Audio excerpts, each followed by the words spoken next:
Genes and alleles. In chinchillas, genes determine the color of the fur. The genes are sets of coded instructions for producing the proteins that cause different fur colors. We are saying that there are different forms of the fur color gene and that these different forms are called alleles. We can refer to these alleles using letters as symbols. For example, we can call allele that give gray fur G and allele that give charcoal fur G. Small letter. Because there are two of every kind of chromosome in each cell in the chinchilla body, there are also two genes giving instructions about which kind of fur color protein to make. This means that there are three possible combinations of allele. A chinchilla might have two G alleles, big letter G. It might have one of each, one big letter, one small letter, or it might have two small letter G. If the two alleles for these genes are the same, that is, both big letter or both small letter, is said to be homozygous. If the two alleles is different, that one small, one big, then it's heterozygous. The genes that a chinchilla has are its genotype.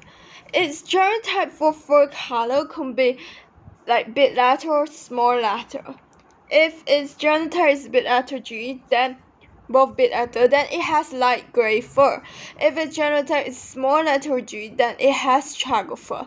If its genotype is smaller than big letter, it has light gray fur. The features the chinchilla has are called its phenotypes.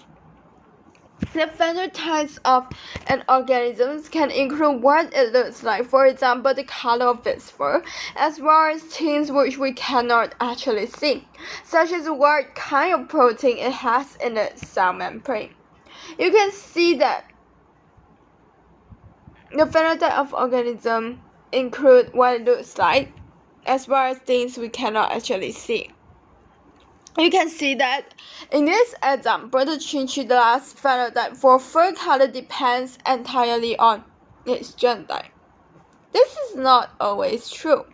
Sometimes other things such as what it is can affect its phenotype.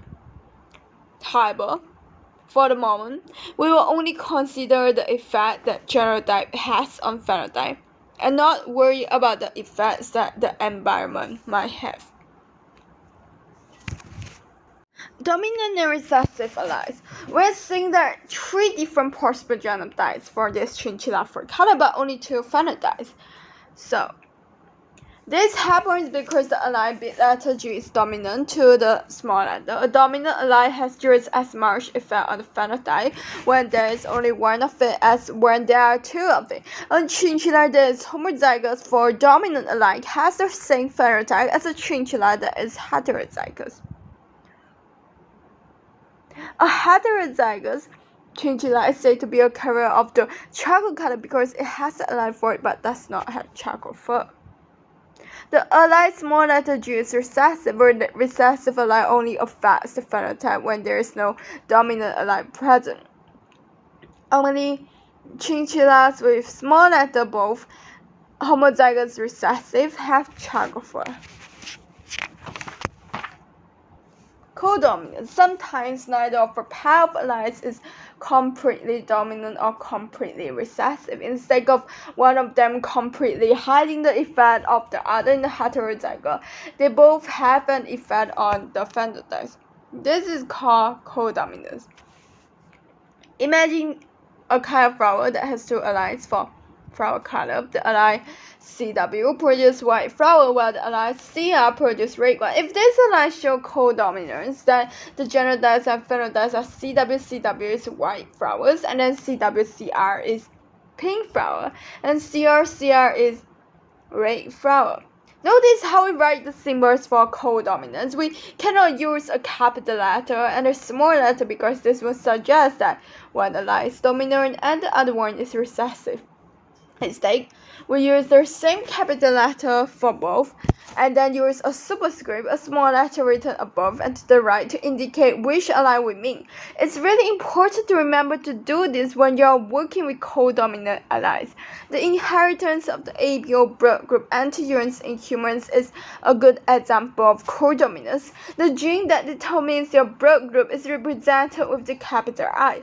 It has three alleles: Number 2, as we have worked with up to now, alleles IA and IB are codominant, but both are dominant to IO.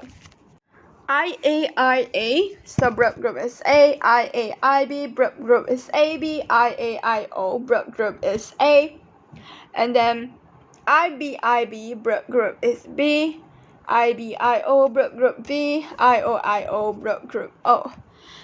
Okay, phenotypes red, pink, white. Alleles in gametes. An understanding of genes and alleles can be used to study and predict how characteristics are passed on from one generation to the next.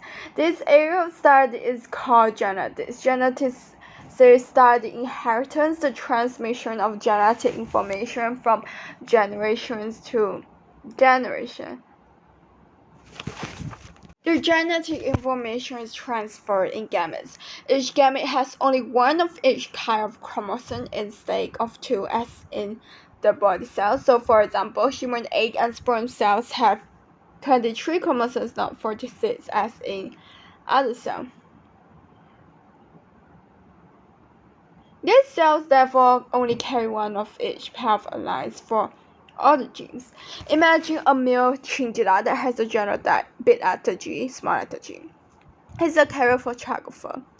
Its tester sperm are made by meiosis. Each sperm cell gets either big letter or small letter allele. Half of his sperm cells have the genotype big letter and half have the genotype small letter. So, a male genotype small, big produce equal number of small and big sperms.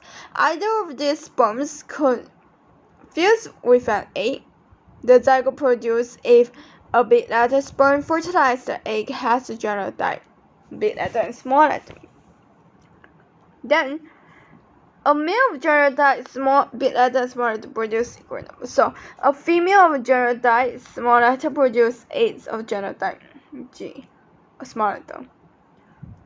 And then for the big and small, the zygote produces if a small letter sperm fertilizes the egg has a genotype small letter.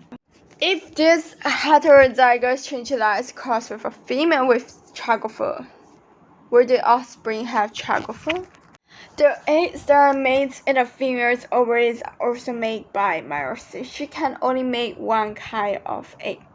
All of her eggs will carry a small letter allele. So, when the two chinchillas mate, hundreds of thousands of sperm will begin a journey towards the egg. About half of the sperm will carry a big letter allele and half will carry a small letter allele. If there is an egg in the female's orbit, it will probably be fertilized. There is an equal chance of either kind of sperm getting there first. If a sperm carrying a big letter allele wins the race, then the zygote will have a big allele from its father and a small allele from its mother. Its genotype will be big letter small letter. When the baby chinchilla is born, it will have the genotype big letter small letter. But if a sperm carrying a small letter allele manages to fertilize the egg, then the baby will have the genotype of two small letters like its mother. There is a standard way of writing out all these information about how the alleles from two parents can be passed on to offspring. It's called genetic diagram. First, write down the phenotypes and genotypes of the parent. Next, write down the different type of gametes they can make, like this. Notice that the genotypes of the gametes have circles around them. It's a really good idea to do this as it makes the gametes stand up and helps you keep track of all the symbols in your genetic diagram. And the next step is to write down what might happen during fertilization. Either kind of sperm might fuse with an egg. So, to finish a summary of the genetic cross, write out in words what you will expect offspring from this cross to be. In this case, we will expect approximately half of the offspring to be heterozygous with gray fur and half to be homozygous with Chagofer. Another way of putting this is to say that the aspect ratio of gray fur to Chagofer will be 1:1. It's really important to understand that this genetic diagram does not mean that the chinchillas will have two offspring, one gray and one chocolate. What it means is that there are equal chances of having a gray offspring or chocolate offspring. This cross and all others in this chapter are examples of monohybrid crosses. This means that we are looking at the inheritance of only one monogene. Here's a genetic diagram that we can use to predict the offspring that might be born if two heterozygous chinchillas mate with each other. So, parents' phenotype is gray, parents' genotype same. Okay, so we now have small letter, big letter, and also another one big letter, small letter. So this looks more complicated than the first genetic diagram because this time both the parents can produce two different types of gamete. The set of boxes that show all the possible results of these gametes fusing together is called Punnett square. It's a neat way of working out and showing the possible combinations of allies that might occur. The boxes in a Punnett square are also the best place to write down the phenotype that each of the genotypes produce. We can use the entries in the Punnett square to work out the expected proportions of the different kinds of offspring that might be produced. Expect about 1/4 of the offspring to have chocolate fur and 3/4 to have gray fur. Okay. Probabilities in genetics. In the last example, there were 4 possible offspring genotypes at the end of the cross. This does not mean that there are 2 chinchillas who have 4 offspring. It simply means that each time they have offspring, there are the possible genotypes that they might have in those probable portions. The Punnett score tells us that for any offspring, there's a 1 in 4 chance that its genotype will be big letter, and a 1 in 4 chance that its genotype will be small letter both. 2 in 4 or 1 in 2 chance that its genotype will be 1 small, 1 big. However, as you know, probabilities do not always work out. If you toss a coin up 4 times, you might expect to turn up heads twice and tails twice. But as they always do this, try and see. With small numbers like this, probabilities do not always match reality. However, if you have the patience to toss your coins up a few thousand times, you will almost certainly find that you get nearly equal numbers of heads and tails. The same thing applies in genetics. The offspring genotypes that you work out are only probabilities with small numbers that are likely to be exactly what we predict. With very large numbers of offspring from one cross, they are more likely to be more accurate. So, for example, we might use a genetic diagram to predict that 1/4 of the kittens born to a pair of cats will be expected to have black fur, 1/4 to have ginger fur, and the remaining half to have gray fur. But the cats might actually have 7 kittens and the proportions might not work out exactly as we predicted. This is because which born fused with which egg is all due to chance. So genetic diagrams don't give us any information at all about how many offspring will be produced, and the probable phenotypes that they predict are only probabilities, not certainties.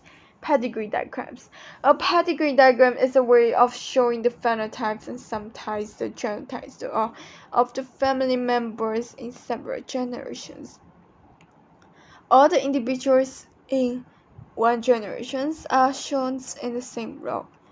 Males are shown with a square symbol and females with a circle. Parents are connected with a horizontal line between them, and a vertical line leads down to the offspring.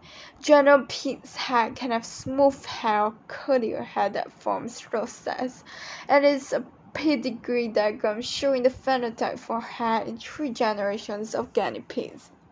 So, look at the diagram.